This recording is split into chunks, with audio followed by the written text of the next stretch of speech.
Man, I love the story of how you kind of understood that being an engineer as well as a musician is important. Yeah. Came from a bad studio experience in the '60s, right? Yeah. Tell us about that.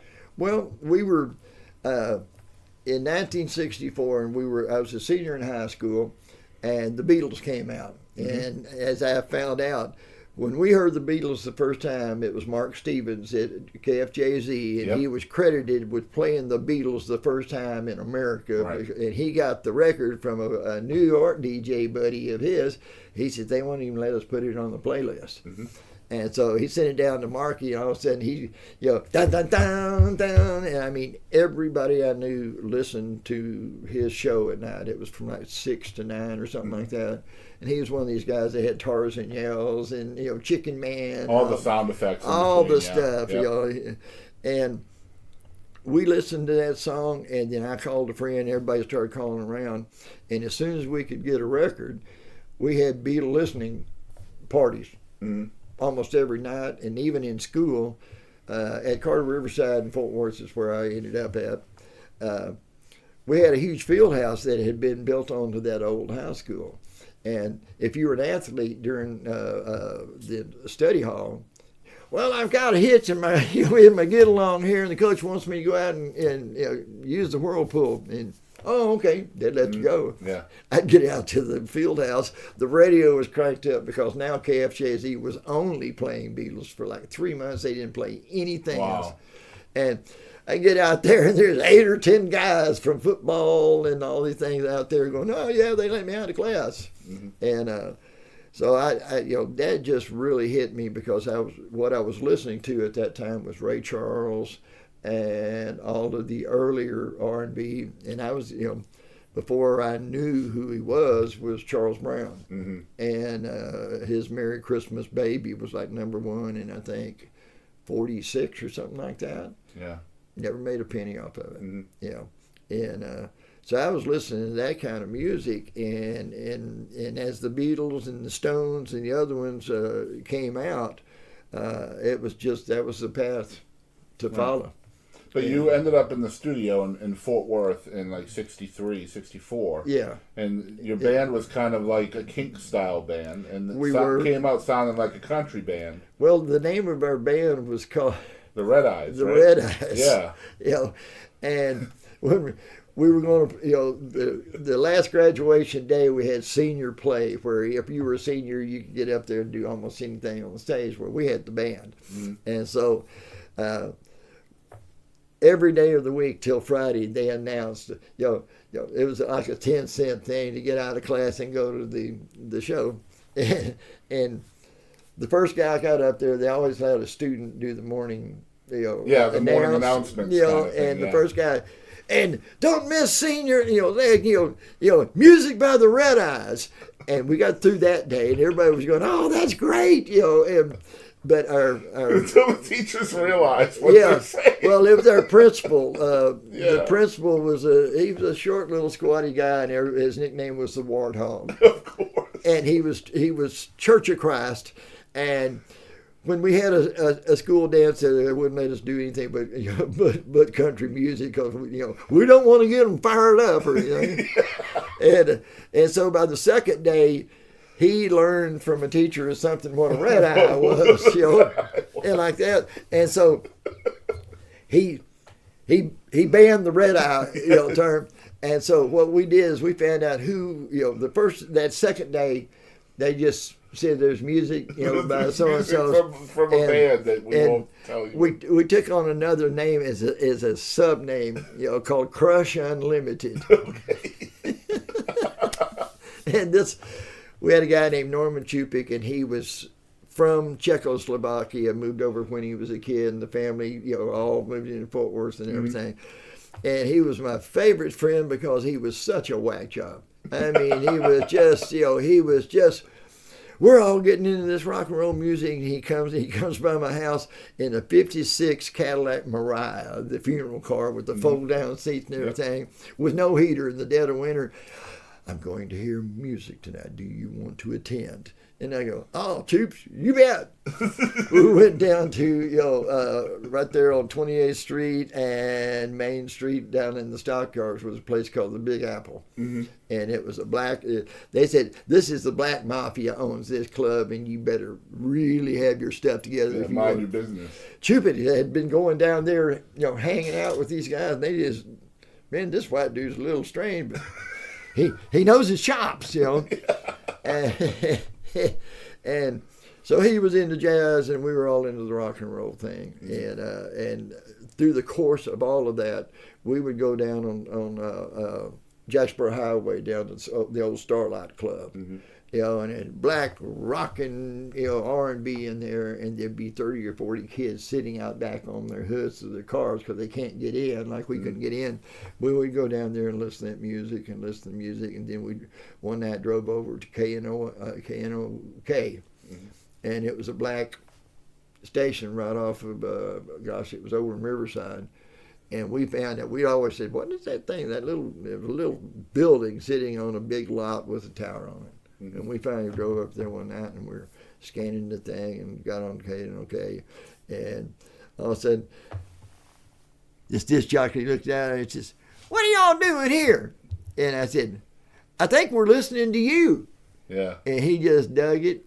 And before long, and it was just a tiny, it was a building about the size of this room. And before long, all of a sudden, there's 40 or 50 cars down there on this guy's show, sitting out there in the parking lot. And he's out there just, it made him have so much fun because he had a live audience sitting out there. Let me get back to the Red Eyes. I want to get to the lessons that band taught you, especially from the studio side of things. So you go in the studio, you guys are a kink sounding band. Yeah. And the recordings come out making you sound like a country band. Oh, yeah. What does this teach you? Because this shapes you into an engineer somehow. Dad told me I had to learn what that guy knew. Yeah. And it turns out, as far as I even asked T-Bone about that when he was out here with Kenny working on a film thing. I said, didn't you work at KXOL, back there in the 60s? Mm-hmm. And he said, yeah, I did. And I said, we were a little 4-piece band that came in there and rocked out on 3 songs. And if it was you came over to me, and I was playing guitar. We had 2 guitar players, sax and drums. And he came over and handed me a Fender bass with black nylon strings on it. Instead of twang, twang, twang. And I know the song on it. I can play the bass on it. And so we did. And when we came out, we recorded it, and they cut us a copy. I can't remember. I think it was just on a quarter-inch tape. And we went over to one of the guys' houses. Les. He had a tape machine over there, and we played it and everything. We're all just looking at each other going, man, we sound like George Jones or something like that. But I watched him as he did everything through it, and I just said, I have to know what that guy knows. Was that a bad experience for you? No, it was really a good one because it told me right then and there from every recording studio session I did the rest of my life. First thing I did is I got to, I met the engineer and we talked a little bit, and I usually wasn't in control of the session or anything. We were with a band that somebody, let's go to the studio and do this. Right. But I just sat back, and as he was setting stuff up, and I watched him patch something in, I said, what's that? He goes, that's a compressor, And I went, okay. Now I watch him as he plays with it, and most of the compressors back in those days only had a couple of knobs. And then we went to a studio up in Fort Smith, Arkansas, called BJ Records or something like that. Mm-hmm. And it was a steel building built behind this guy's ranch house. And it was an 8-track thing. And I was playing with a band called Sweet Smoke. Sammy Bow, and here's a drummer that could do anything with sticks and all this stuff. And I saw him one night, and all of a sudden somebody said, hey, these guys are looking for a bass player that can sing. Yeah. And so I went over and auditioned and played I Remember Finding Out About Boom, Boom, Boom. It was an English tune. and got in the band, and then they just got off tour with Hendrix. They had a school bus they painted white and put every kind of chair in it and threw some carpet on it, and off they went. But as I went to each one of these sessions, I just kept listening and looking and asking questions when I knew it was a good time to ask a question. What did you just do on his vocal right there? Can I ask you that? And oh yeah, and most of the guys were, if they weren't under pressure, they were more than willing. Did you find some blowback, some competitiveness from people? Did they withhold information at times? Not very often. That's good. Because it was all so new that they would, somebody like me, all the rest of the musicians, they just did what we were told. But I sat there in the studio in the control room whenever I could and just kept watching. And that we did 2 or 3 days at BJ, and I really learned a lot from him up there, because he was more than willing to talk about what we just did and stuff. And it was one of those kind of sessions where we didn't have to rush, and somebody's always telling you do this. All right, play it again, get closer, And so I learned a lot of the individual devices that were out back there, and he had some old Allison stuff, and that's when I really started hearing the sounds that I was wanting to hear. When he'd do something on that, and I go, boy, that just really sounded a whole lot better.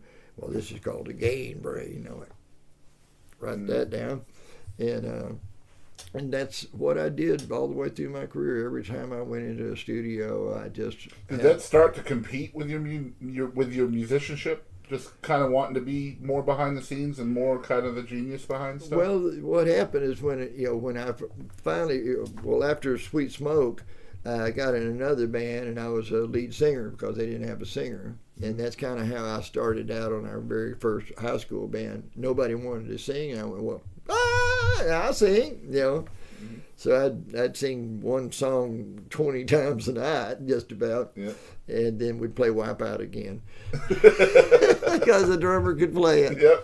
Hey, Dawson, let me hear those sticks. But I just everything about music just enticed me. And the other really big change is I was an athlete all the way through high school. I loved all the sports. Yeah, I was going to mention that as well. You were very passionate about basketball in particular, right? Yeah, I made the Fort Worth All City or All District, and all I wanted to do was go to college, because what happened when we moved to Fort Worth, we moved to Richland Hills. Dad bought a brand new house out there in a district. I mean, it was 2 blocks away from the old Richland High School that wasn't built yet. And we just, all we had was TV then to really, to get any kind of musical thing. But I was, I was playing in a band with, just as a lead singer. And then I got talking to my dad. I said, Dad, we need some kind of a sound system. And because I was the lead singer, everybody else had, they brought their instrument. I got a PA. And I still remember at that time, most all the sound systems, locally, or a band was a bullhorn on top of a van. Or Dad took me straight over to a surplus place and got me 2 Army tripod, OD green tripods that could get it up about 12 feet in the air. And then he says, what kind of speaker? Have you got an idea about the speakers? And I said, well, the Pools and the Dairy Queens all had that, ticket number 31, and it sounded horrible, but you could hear it everywhere. Yeah. And he said, and so he did a little research himself, and then came home one night. He says, we came out here to Atlas, and I got 2 Atlas CJ44 horns. And they sounded like my voice does right here. And the electric voice horns that everybody was using, it sounded more like this. Just mid-range, and if you were in front of it, you were doing this. So even then you were state-of-the-art. Yeah. I mean, Dad, and he showed me and taught me how to wire them, and the connectors. Then he got me a Harman Kardon 35-watt amplifier that had 2 mic inputs on it, and they were the kinds that you screwed on. Mm-hmm. And almost every night the plug came out of it. Yep. And I'd have to, well, that's the other thing. He bought me a soldering kit. And that was from. You remember the Tandy Mart that became Radio Shack? Yeah. Uh-huh. Fort Worth Tandy over there were slowly starting to put electronics in. Mostly they sold leather goods and stuff like that. And I remember going over there and buying a belt and the materials to make a belt. But he took me out. He says, "You need some tools." He said, "This kind of connector." He says, "It's high. This is high impedance." And I was going, "Oh, high impedance." And is there a low impedance? He says, "Yeah, but you're not there yet." So, but he got me a $2 kit, and I just started soldering because I had to almost every night. Being the lead singer, I'd be running around pulling my cable off. So, Yep.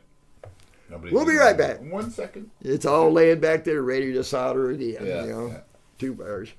And let's talk about songwriting a little sure. bit, because I mean, that's the natural progression when you start being a musician. Is you want to start creating your own stuff, because that's what everybody's doing that you look up to, right? That's it. That was the goal. Everybody's writing original music. Yeah. So, what's your first foray into songwriting look like? Well, when I got that J45 and a Mel Bay how-to book, right? And so I'm sitting around the house, and I'd already got some. You remember the Beau Brummels? Laugh, laugh, I thought I'd cry. Mm-hmm. The lead singer played really nice harp. Yeah. It was more of just, more of a pad kind of harp. Yeah. And so I bought a couple of harmonicas and was playing with that. And then I found a way to tape them on between the curb and my J45. And at the time I was going, well, duct tape will hold it on there. After a couple of duct tape, I can't get that stuff off. Then I finally got a rig for it. Yeah. But I just, I started playing guitar and harp at the same time, listening to the Beau Brummels a lot at that time. And all of a sudden, the guitar, I just, for whatever reason, I played a C7 chord going to an E minor. And I went, oh, that's a great sounding. Dun, dun, dun. And then I'd go to an A major to an A minor, and then come back to the C7. And it was just a real easy thing that had, with the seventh notes and stuff in it, and then going to a major or a minor. I hadn't heard anything like that yet. And that really spurred me on. I just, that's when I started writing. When I found some chords that fit together. So writing was more musical for you at first, more melodic than lyrical? Yeah. Yeah. I think I still remember the words to it, but it was a girl guy song. You never went down. But after that, I wrote 2 or 3 more songs on just basic, simple chords right out of the book. And I just enjoyed it so much. And I was going to say, did you like what you hear? Yeah, because that very first song, when I found that chord structure that sounded really good to me, all of a sudden what I was feeling about, right when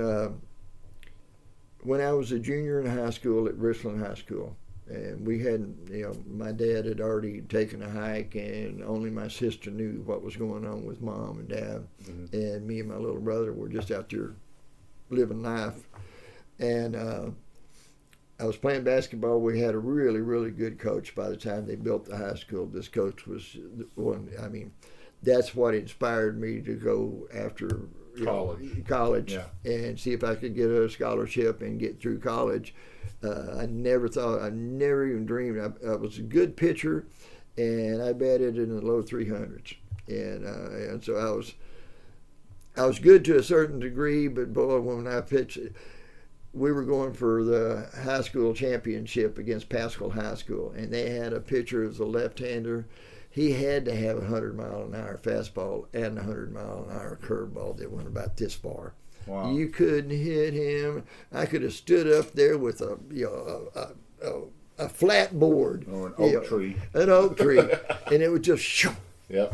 And so I choked up on it and just stood out there with my bat just trying to poke something, and I fouled one of them. That's cool. But that was that day in that game, and we lost it, 2-1. I mean, we barely lost it. I pitched the game, But it was just, I felt so inferior out there watching this guy pitch. And Well, I'll tell you, baseball can always humble you so quickly. this guy was like 6'4", 220. Yeah.